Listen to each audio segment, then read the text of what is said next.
한국의 20대 대통령 선거가 40여일 앞으로 다가온 가운데 국제인권단체인 휴먼 라이츠 워치가 한국의 주요 대선 후보들에게 북한 인권 정책 등과 관련해 공개 질의서를 보냈습니다.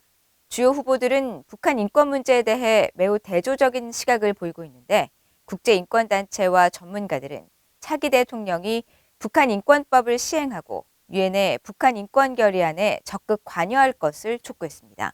김영권 기자가 보도합니다. 세계 최대의 인권단체 가운데 하나로 100여 개국 인권 상황을 감시 옹호하는 휴먼 라이츠 워치가 한국의 주요 대통령 후보들에게 인권 관련 공개 질의서를 보냈습니다.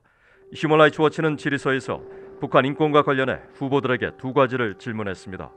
북한 인권법이 명시한 북한인권재단 설립과 북한인권 국제협력대사 임명을 위한 구체적 단계와 일정, 유엔 인권이사회와 유엔 총회 등에서 북한의 인권 상황을 개선하기 위해 한국이 어떤 역할을 해야 하는지 또 후보 자신들의 대북 인권 정책 설명을 요청한 겁니다. 이 단체는 앞서 지난 13일 발표한 연례 세계 인권 보고서에서 현재 한국 정부가 유엔 북한인권 결의안 공동제안국 참여를 거부했고 북한인권재단 설립과 북한인권 국제협력대사 임명 등 북한인권법을 제대로 시행하지 않았다고 비판했었습니다. Sadly has viewed human rights as something that needs to be traded off in order to discuss reducing security tensions. But that is I think a too narrow perspective. So I think this view that, promoting human rights in North Korea is somehow contrary to the peace agenda is just fundamentally mistaken. 미국의 인권 관련 전직 관리들과 전문가들 역시 문재인 정부의 현 대북 인권 정책에 심각한 우려를 나타내며 차기 한국 대통령은 이런 정책을 바꿔야 한다고 제언하고 있습니다.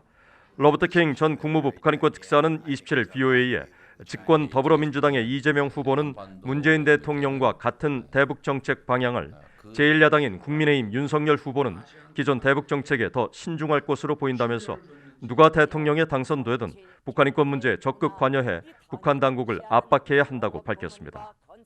I would hope that whoever is elected president of South Korea will be willing to engage on the human rights issues and press the North Koreans on human rights issues in terms of improving contacts, allowing family members to meet, providing better opportunities for South Koreans to engage with relatives in the North and that kind of thing.